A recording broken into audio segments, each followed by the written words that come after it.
देश इंतजार कर रहा है प्रधानमंत्री नरेंद्र मोदी के भाषण का। भी कितने स्पीकर्स और बचे हुए हैं? बिल्कुल, देखिए, जैसे मैंने पहले दोपहर में कहा था कि लगभग 5 बजे के आसपास प्रधानमंत्री के बोलने की संभावना है। हालांकि पीएमओ ने ट्वीट किया था 4 बजे के आसपास। अभी रमेश बिधूड़ी बचे हैं और 1 से 2 वक्ता जो हैं वो बचे हैं, तो उनको अगर स्पीकर टाइम देते हैं तो 10 से 15 मिनट मानिए और लग सकता है। यानी 5 बजे के आसपास प्रधानमंत्री नरेंद्र मोदी के बोलने की संभावना है। आपने देखा एक लंबी लिस्ट थी अपोजिशन में भी बोलने वालों की, और इस जो सत्ता पक्ष के थे उनकी भी थी। तो सबने अपनी बात रखी है और अब कुछ देर बाद प्रधानमंत्री नरेंद्र मोदी बोलेंगे और उन सारे सवालों का जवाब देंगे जो आज विपक्ष की तरफ से उठाए गए हैं, कल उठाए गए हैं, और ख़ास तौर से बीते 9 साल में जो कामकाज केंद्र सरकार की तरफ से किया गया है, नरेंद्र मोदी सरकार की तरफ से किया गया है, उस कामकाज का ब्यौरा भी होगा प्रधानमंत्री नरेंद्र मोदी की स्पीच में। बस कुछ देर का इंतजार कीजिए।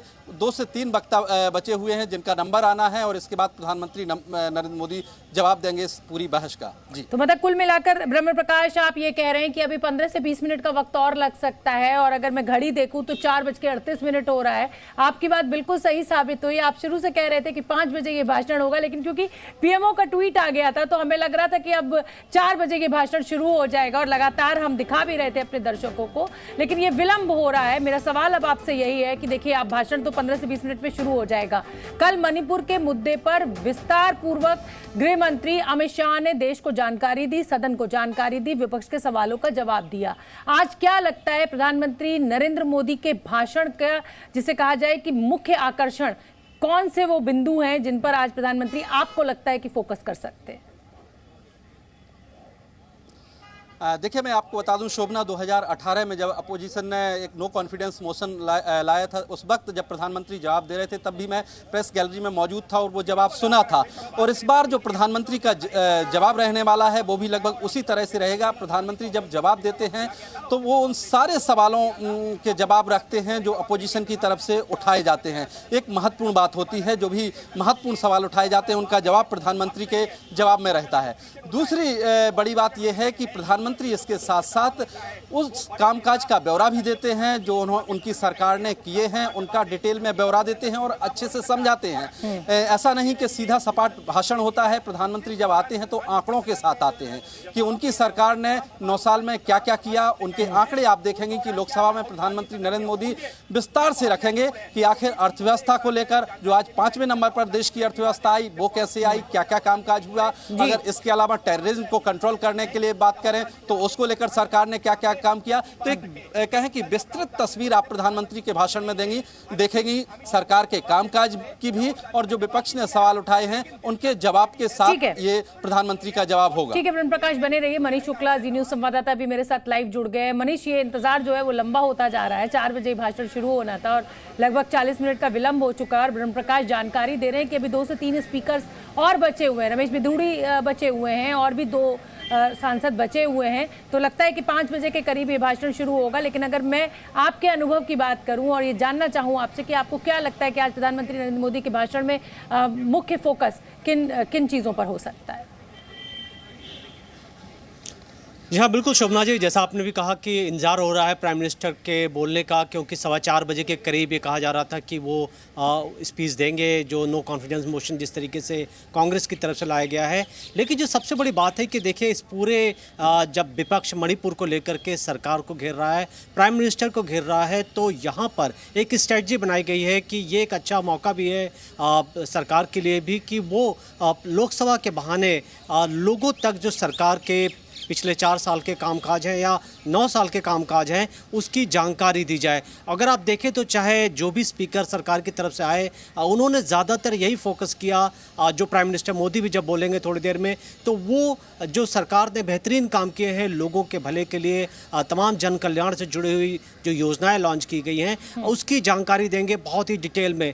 अगर आप देखें तो इसके जो सबसे बड़ी बात यह है कि कुछ स्टेट्स में इलेक्शन भी हैं, अगले साल नेशनल लेवल इलेक्शन है, और ऐसी स्थिति में सरकार की तरफ से ये बताया जा रहा है लोगों को कि किस किस तरीके से क्रांतिकारी फैसले लिए गए थे। लेकिन यहाँ दूसरी बात भी देखें कि यहाँ लगातार इस बात की भी जो विपक्ष कोशिश कर रहा है मणिपुर पर घेरने के लिए, तो ये हो सकता है कि प्राइम मिनिस्टर की तरफ से पहले भी प्राइम मिनिस्टर ने पार्लियामेंट के बाहर एक स्पीच दी थी मणिपुर को लेकर के। इसमें राजस्थान जैसे राज्य का भी नाम लिया था, जो दूसरे स्टेट्स हैं उनका भी नाम लिया था, जो गैर बीजेपी स्टेट्स हैं, और ये कहा था कि जब अपोजिशन जब बात करता है मणिपुर की तो ये स्टेट्स उनको क्यों नहीं दिखते। तो लगता है कि ये भी एक फोकस होगा प्राइम मिनिस्टर की जो स्पीच होगी, जो बातचीत होगी, कि वो ज़रूर इस मामले में मणिपुर में सरकार क्या कर रही है। जिस तरीके गृह मंत्री अमित शाह ने भी जानकारी दी थी, तो प्रधानमंत्री की तरफ से भी जानकारी दी जाएगी। हालांकि उतनी डिटेल जानकारी नहीं होगी क्योंकि गृह मंत्री ने काफ़ी डिटेल जानकारी दी है,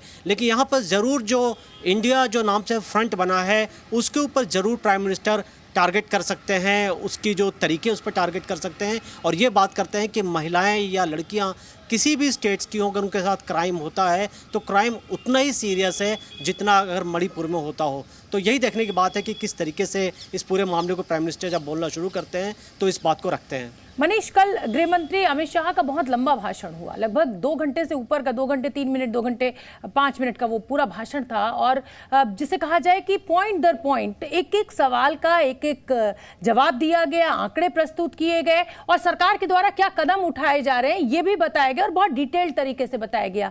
जो विपक्ष का मुख्य सवाल था कि साहब मुख्यमंत्री को क्यों नहीं हटाया जा रहा, उसका भी जवाब गृह मंत्री अमित शाह ने दिया। तो क्या आज आपको लगता है कि प्रधानमंत्री मोदी का 1 घंटे 1.5 घंटे या जितना भी लंबा भाषण होता है उसमें मणिपुर पर प्रधानमंत्री कम से कम बोलेंगे और बाकी मुद्दों पर, जैसा कि आप कह रहे हैं कि पिछले 9 साल के अपने कामकाज को गिनाएंगे, अपनी सफलताओं को गिनाएंगे, विपक्ष की कमियों को गिनाएंगे, ये हो सकता है?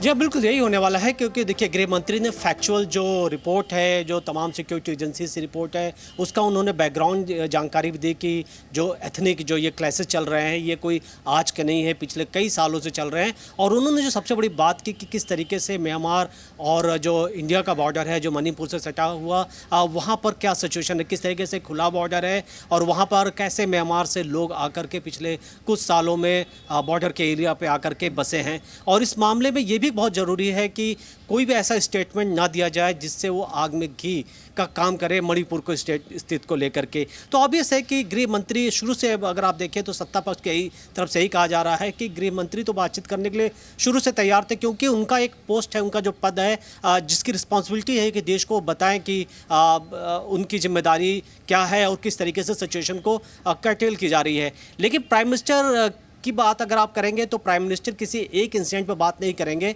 क्योंकि ऑब्वियस है कि जो नो कॉन्फिडेंस मोशन लाया गया है इसमें प्राइम मिनिस्टर कई टॉपिक को टच करेंगे। जो सबसे बड़ी बात है कि नॉर्थ ईस्ट भी टच किया जाएगा, जैसा कि संभावना इस बात की है। और अगर आप देखें तो मोदी सरकार ये कहती रही है कि नॉर्थ ईस्ट की तस्वीर बदली गई है। अगर आप देखें तो असम में जिस तरीके से इंसर्जेंसी में तमाम जो गुट इन्वॉल्व थे उनसे सरेंडर कराए गए, कई ऐसे नॉर्थ ईस्ट के स्टेट्स हैं जहाँ स्थितियाँ काफ़ी ख़राब थी। और जब गृह मंत्री भी बोल रहे थे तो उन्होंने जानकारी दी थी कि कैसे जो सिविलियन कैजुअलिटी थी, सिक्योरिटी फोर्सेस की कैजुअलिटीज थी, उसको कितना कम किया गया है, किस तरीके से नॉर्थ ईस्ट का डेवलपमेंट किया जा रहा है। प्राइम मिनिस्टर इसकी जानकारी देंगे, क्योंकि अगर आप देखें तो लगातार चाहे एम्स बनाया जाना हो, चाहे करप्शन फ्री स्टेट करना हो या सड़कें बनाई जानी हो, नॉर्थ ईस्ट के ऊपर विशेष ध्यान दिया जा रहा है, ऐसा जो सत्ता पक्ष है उसकी तरफ से कहना है। और प्राइम मिनिस्टर इसके साथ ही साथ ये इस विषय को भी टच कर सकते हैं कि वो जो पार्टी, जो कांग्रेस पार्टी को अटैक हो सकता है कि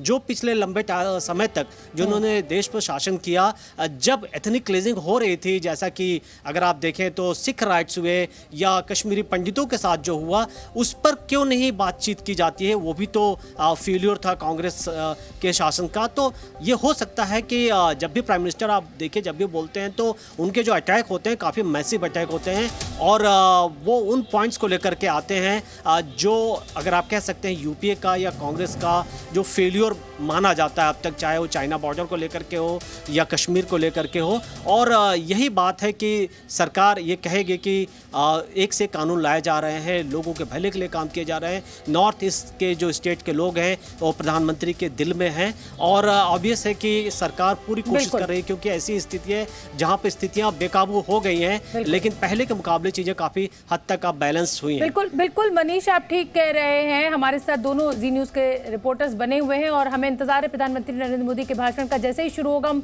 सीधे आपको लोकसभा लिए चलेंगे। जी